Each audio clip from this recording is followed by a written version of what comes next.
여러분 혹시 장애인 차별금지법 알고 계시나요?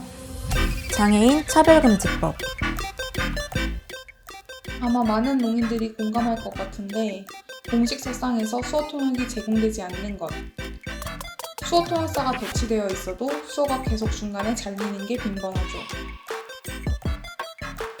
후천적인 장애인이 8, 90%인 이 현실에서 내가 어떻게 항상 건강하게 장애 하나 없이 아픈 데 하나 없이 그렇게 살 수 있으리라는 보장은 아무도 할 수가 없거든요. 장애인 차별금지법. 여러분 혹시 장애인 차별금지법 알고 계시나요? 장애인 차별금지법이 실시된 지 무려 13년이 지났다고 해요. 장애인 차별금지법 왜 만들어졌을까? 장애인 차별금지법은 모든 생활 영역에서 장애를 이유로 하는 차별을 금지하는 법인데요. 장애인의 사회 참여와 평등권 실현을 통해서 인간으로서의 존엄과 가치를 위해 만들어졌습니다. 여기 장애인만 해당되는 게 아닙니다. 장애인을 보조하고 있는 사람에 대한 차별, 보조견 및 보조기구 등의 사용을 방해해서는 안 된다는 내용이죠. 보장구와 수어통역 모두 삶을 살아가는 데에 비장애인 입장에선 저희가 동등한 위치에 설 수 있게 하는 역할인 거죠. 차별의 유형 4가지입니다. 첫 번째, 직접 차별. 장애인을 정당한 이유 없이 제한, 배제, 분리, 거부하는 것을 말합니다. 저희 회사는 장애인은 좀... 업무와 저의 장애는 상관없잖아요. 취업 그런 걸 잘 모르기는 하지만 보통 시각장애인, 특히 중증이라고 하면은 컴퓨터를 못 다루실 거라고 생각을 하시고, 저는 어느 회사 다닐 때 청각장애가 있어 소통이 어려워서 저한테 일을 안 맡겨주시더라고요. 그 상황에서 저는 깍두기, 무능력한 사람으로 느껴졌어요. 두 번째, 간접차별. 형식상으로 공정한 기준을 적용했다고 하더라도 장애를 고려하지 않은 기준을 적용해 장애인에게 불리한 결과가 발생하는 것을 말합니다. 시험 방식은 모두에게 동일하게 진행됩니다. 예외 없음. 시각장애인에게 비장애인과 동일한 시험 방식은 부당합니다. 세 번째, 편의 제공 거부에 의한 차별. 정당한 이유 없이 편의시설이나 장애를 고려한 서비스 등의 제공을 거부하는 것을 말합니다. 저는 일반 학교를 다녔는데 거기에 엘리베이터가 없었어요. 그래서 계단밖에 없어서. 네 번째, 광고에 의한 차별. 광고의 내용이 장애인에 대한 불리한 대우를 나타낼 때 말합니다. 시력은 능력이다. 시력은 능력이라고? 시각장애인이 컴퓨터를 하겠어? 스마트폰을 하겠어? 이것도 저는 어떻게 보면 하나의 오해이고 편견인 것 같아요. 네. 그 외에도 우리가 차별이라고 느끼지 못했던 일상의 사소한 부분도 차별이 될 수 있습니다.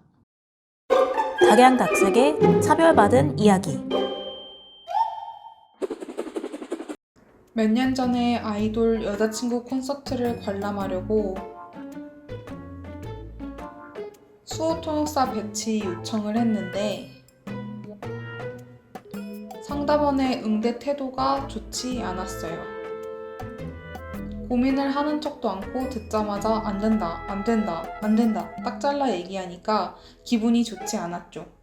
처음엔 제가 섭외 요청을 드렸고 안 된다 하셔서 그럼 제가 직접 섭외를 하겠다 했는데 그것도 안 된다 하시고, 그것도 안 된다 하시면 저는 어떻게 관람하라는 걸까요? 주최 측에서 섭외가 어렵다. 그거는 조금 이해할 수는 있어요. 근데 제가 사비로 섭외를 하고 같이 들어가는 것도 안 된다는 건 이해를 하기가 어렵죠. 어디에서든 소수의 입장이 되다 보니까 크고 작게 차별은 있는데 그 차별이 문제는 알고 차별을 하느냐 모르고 차별을 하느냐 그 차이가 감정적으로 다가올 때는 되게 큰 것 같아요. 인터넷 사이트 같은 것들을 이용할 때에도 시각장애인을 고려하지 않아서 텍스트로 라벨링을 해놓지 않는다거나 앱을 사용할 때에도 그 이미지만 배열해 놓는다거나 이런 것들도 사실은 어떻게 보면은 이용에 불편을 주는 거고 아예 할 수 없도록 만드는 거니까 차별인 것 같고요. 놀이공원에서 이제 놀이기구를 탈 수 없게끔 하는 것도 저는 제가 경험하는 차별이라고 생각을 하고, 아이돌 여자친구 콘서트에 대한 제 인터뷰 영상이 유튜브에 올라왔는데 여자친구 팬 커뮤니티에서 청각장애인 여자친구 팬이 유튜브에서 무슨 이야기를 했더라 하는 글이 올라왔고 저는 제 이야기의 반응이 궁금해서 댓글을 둘러봤어요. 댓글의 대부분이 청각, 장애인이라고 다 해줘야 되는 거냐? 스스로 알아서 해야지. 너무 과한 것 같다. 그런 내용들이 있었어요. 안타까움이 있었죠. 왜 해? 왜 저래? 같은 비난의 내용은 아니었지만 예산도 주최 측에서 다 부담해야 되는 건데 좀 아닌 것 같다 하는 얘기들. 저 때문에 주최사의 예산이 더 나가고 낭비가 된다는 의미죠. 밥 먹으러 갈 때 이런 적이 있었어요. 들어갔는데 자리가 있었거든요. 근데 갑자기 그 종업원분이 나가서 이야기를 하자고 하시는 거예요. 그래서 나갔는데 휠체어석이 아니라 그냥 아무것도 없는 그런 바닥인 거예요. 야외인 거예요. 그래서 그때 밥을 못 먹고 다시 돌아왔던 적이 있어요. 안내견의 그런 거부 사건이 있을 수 있겠죠. 안내견이라는 강아지들이 어떤 일을 수행하는지, 어떤 본능들을 참을 수 있는지 이런 것들을 모르고 그냥 무작정 거부하는 케이스가 많아서 그런 것도 저는 차별이라고 생각을 합니다. 안내견이나 편의 제공에 있어서 좀 갖는 오해가 있으실까요? 보통 뭐 실내에 배변을 할까 걱정을 하시고 짖을까 봐 걱정을 하시는데, 실내에 배변을 하고 짖을 정도의 강아지라면 안내견을 시키지 않습니다. 이것도 차별이다. 은근한 차별. 굉장히 우리나라의 큰 검색 사이트에 이제 비밀번호 찾기를 하려면 영수증 이미지를 올려줘요. 그리고 여기에서 400원짜리 물품을 적으시오라고 했나? 어떤 물품에 어떤 가격을 적으시오라고 했나? 어쨌든 그 둘 중에 하나를 기입해야만 다음 단계로 넘어가요. 그러니까 로봇이 아니라는 걸 체크해야 되는데 그게 안 되는 거예요. 시각장애인은 이미지가 보이지 않잖아요. 그런 거 텍스트로는 제공이 안 되나요? 네, 텍스트로는 제공이 안 돼서 제 지인 중에 아직까지 5개월째 비밀번호를 못 찾고 있는 친구가 있습니다. 네. 영화도요. 농인들이 영화를 즐긴다는 것에 대해 놀라는 사람도 있었어요. 제 지인 이야기예요.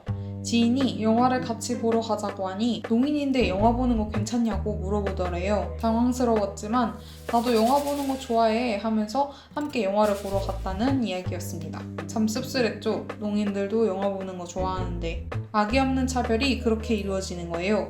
그게 조금 슬펐죠. 예를 들어 식당을 가고 싶은데 이제 턱이 있어요. 턱이나 계단이 있어서 아예 진입조차 안 되는 거죠. 그거랑 장애인 화장실이 있는데 창고로 쓰이고 있거나 문을 잠가 놓는 경우도 있고, 도서관에 갔는데 뭐 인터넷에서 빌리라고 하거나, 장애인 콜택시는 이제 뭐 1, 2등급만 탈 수 있거나, 그 고용할 때도 왜 신체, 정신적으로 건강한 사람 이렇게 채용 조건에 있고. 저는 특수학교에 다녔는데도 불구하고 수어를 제대로 구사하는 선생님이 안 계셨어요. 내가 하고 싶은 공부, 알고 싶은 내용은 물론이고 교과서에 있는 수업 따라가기도 벅찼죠.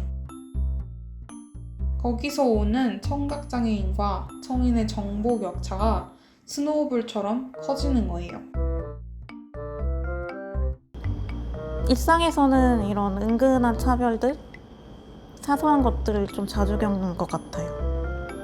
차별받았을 때 어떻게 대처할 수 있을까요? 차별받았을 때는 국가인권위원회에 접수 신청하면 됩니다.